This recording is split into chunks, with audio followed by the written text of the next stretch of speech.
तो फ्रेंड्स, आप सबका फिर से स्वागत है हमारे इस वीडियो सीरीज में। ये हमारी सी के ग्रेडी रेफरेंस की सीरीज चल रही है। इसमें हम लोग सीख के इम्पोर्टेंट कॉन्सेप्ट बहुत ही ब्रीफली पढ़ रहे हैं। आपको कंप्लीट नॉलेज मिलेगी लेकिन बहुत ही ब्रीफली मिलेगी, और आप कम टाइम में ही काफ़ी कुछ जो है सी लैंग्वेज के बारे में जान जाएंगे। और जो भी ज़रूरी बातें हैं वो सारी चीज़ें हम लोग इसमें डिस्कस करेंगे, कुछ भी स्किप नहीं होगा, लेकिन कुछ भी बहुत ज़्यादा एक्स्ट्रा नहीं होगा जो कि ज़रूरत नहीं है और हम लोग सीखें उसको। तो चलते हैं, आज के वीडियो में स्टार्ट करते हैं। और आज का हमारा टॉपिक है ऑपरेटर्स इन सी। सी में ऑपरेटर्स कौन कौन से होते हैं, क्या होते हैं। तो पहली बात तो ये ऑपरेटर क्या होते हैं। तो ऑपरेटर एक सिंबल होता है जो कि कंपाइलर को ये बताता है कि कोई भी दो जो वैल्यूज हैं या वेरिएबल्स हैं उनके ऊपर एक मैथमेटिकल या लॉजिकल फंक्शन परफॉर्म करो, या तो उनके साथ कोई मैथमेटिकल फंक्शन परफॉर्म कर दो या लॉजिकल फंक्शन परफॉर्म करो। तो ऑपरेटर एक स्पेशल सिंबल होते हैं जो कि कंपाइलर को ये बताते हैं कि आपको ये काम इन वेरिएबल्स पर या इन वैल्यूज पर करना है। तो ये तो ऑपरेटर हो गए। अब कौन कौन से ऑपरेटर होते हैं। तो पहला हमारे पास आता है अरिथमेटिक ऑपरेटर। ये ऑपरेटर जो है परफॉर्म करते हैं mathematical operation, common mathematical operation perform करते हैं। मतलब हमें जोड़ घटाना करना है, गुणा भाग, ये सब चीज़ें जो है अरिथमेटिक इसको कैटेगरी में रखा गया है। तो इसके एग्जांपल में आते हैं प्लस माइनस, एस्टेरिस्क सिंबल आता है जो कि मल्टीप्लाई के लिए होता है, फिर फॉरवर्ड स्लैश डिवाइड के लिए यूज होता है, फिर परसेंटेज का ये सिंबल जो है ये रिमाइंडर फाइंड करने के लिए होता है, फिर डबल प्लस आता है उसके लिए वैल्यूज को एक इंक्रीमेंट करने के लिए, और डबल माइनस वैल्यू को एक डिक्रीमेंट करने के लिए। तो ये हमारे पास अरिथमेटिक ऑपरेटर होते हैं।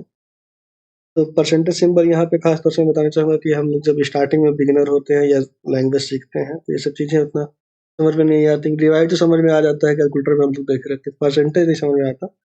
ये रिमाइंडर परफॉर्म करता है। जैसे हमने 5 को 3 से डिवाइड किया तो जो 2 रिमाइंडर में आएगा वो हमारे पास मॉड्यूलस ऑपरेटर के थ्रू हम वो 2 को एक्सेस कर पाएंगे। अदरवाइज या तो हमें 3 पता है या 5 पता है, या जो जितनी बार में डिवाइड होगा तो 1 मिल पाएगा। लेकिन रिमाइंडर फाइंड करने के लिए हमें मॉड्यूलस ऑपरेटर यूज करते हैं तो हमें रिमाइंडर मिल जाता है, और इसको मॉड्यूलस ऑपरेटर सी लैंग्वेज में बोलते हैं। सी लैंग्वेज में क्या, बहुत पूरी प्रोग्रामिंग लैंग्वेज में ही बोलते हैं। आप कोई भी लैंग्वेज सीखेंगे तो उसमें इसको यही बोलेंगे।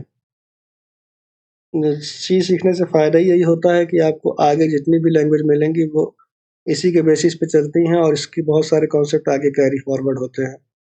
तो अगर आप सी सीख गए तो फिर तो आप कोई भी लैंग्वेज बड़ी आसानी से सीख जाएंगे। सारे कॉन्सेप्ट वही हैं, बस थोड़ा बहुत सिंटैक्स, थोड़े बहुत नई चीज़ें आती हैं तो वो अपने आप मैनेज हो जाती हैं।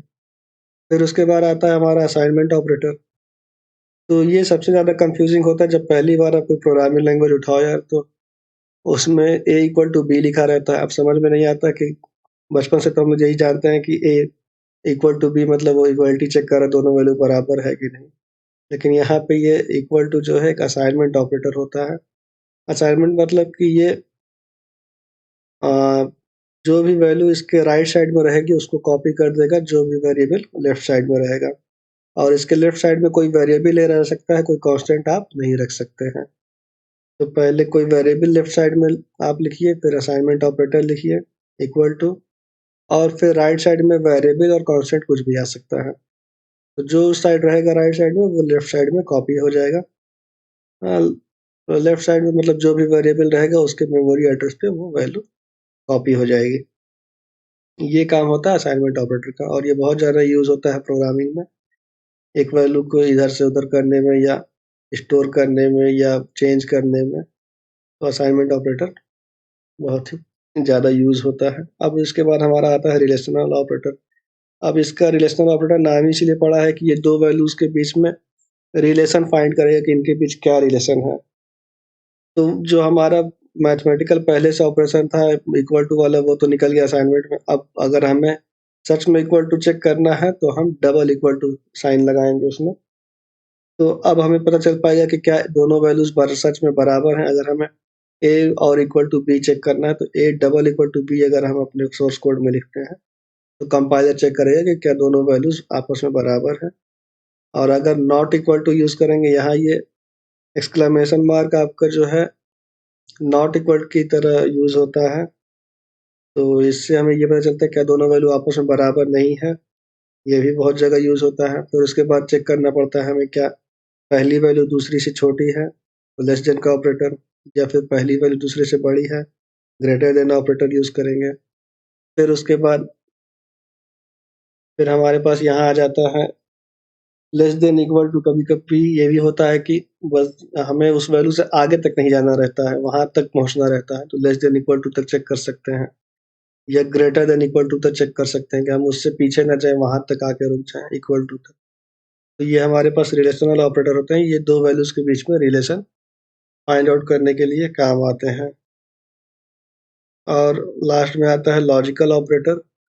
तो लॉजिकल ऑपरेटर में कोई लॉजिक डिटरमाइन करता है कि 2 वेरिएबल्स या वैल्यूज़ के बीच में डबल %% का साइन होता है यहाँ पे, ये एक एंड ऑपरेटर होता है। ये वैल्यू तभी ट्रू होगी जब इसके लेफ्ट में जो वैल्यू है और राइट में जो दो वैल्यू है, दोनों अगर ट्रू इवैल्यूएट हो रही हैं, तब तो ये ऑपरेटर ट्रू रिटर्न करेगा, अदरवाइज़ ये फॉल्स रिटर्न कर देगा। तो अगर कुछ लोग जो कंप्यूटर पहले से जानते हैं, तो वो ट्रुथ टेबल जानते होंगे। ये एंड ऑपरेटर तभी काम करता है जब दोनों बिट 1-1 होती है, मतलब दोनों तरफ की वैल्यू 1-1 है, तभी जो है ये ऑपरेटर ट्रू रिटर्न करेगा, अदरवाइज़ फॉल्स रिटर्न कर देगा। फिर ये हमारे पास और का सिंबल आता है, डबल पाई आप ये खींच देंगे, पाइपलाइन देंगे इसको, तो डबल पाइप का सिंबल देंगे, तो और ऑपरेटर है। ये क्या रिटर्न करता है कि अगर इसके लेफ्ट और राइट में कोई भी एक वैल्यू ट्रू है, तो ये ऑपरेटर ट्रू रिटर्न कर देगा कि हाँ, ये एक पूरा एक्सप्रेशन ट्रू हो जाएगा। और फिर नॉट का यूज़ ये है यहाँ पे कि अगर कोई ट्रू ऑपरेशन है, तो ये इसको नेगेट कर देगा फॉल्स में, फॉल्स है तो नेगेट कर देगा ट्रू में।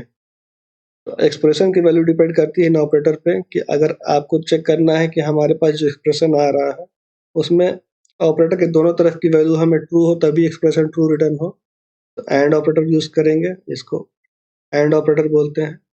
और अगर आप ये चाहते हैं कि इनमें से कोई एक भी ट्रू हो तो और एक्सप्रेशन ट्रू रिटर्न कर दे, तो और ऑपरेटर यूज़ करेंगे। और अगर किसी वैल्यू को नेगेट करना है किसी एक्सप्रेशन को, तो आप उसके रिजल्ट को नेगेट कर सकते हैं नॉट ऑपरेटर के थ्रू। तो ये इतनी तरह के ऑपरेटर होते हैं, और भी एक ऑपरेटर होता है लेकिन उसको कंडीशनल ऑपरेटर बोलते हैं, वो आगे के वीडियोज़ में हम लोग देखेंगे उसको। तो ये हमारे कुछ ऑपरेटर्स थे जिनके बारे में हमें पता होना चाहिए और इनको अच्छे से यूज़ करना चाहिए कि कौन-सा ऑपरेटर क्या काम करता है और कहाँ यूज़ करना है। तो उम्मीद है कि आपको ये वीडियो हेल्पफुल होगा और समझ में आया होगा कि कौन-सा ऑपरेटर कैसे और कहाँ यूज़ करना है। इसी के साथ वीडियो को एंड करते हैं, मिलते हैं अगले वीडियो में, तब तक के लिए गुड बाय।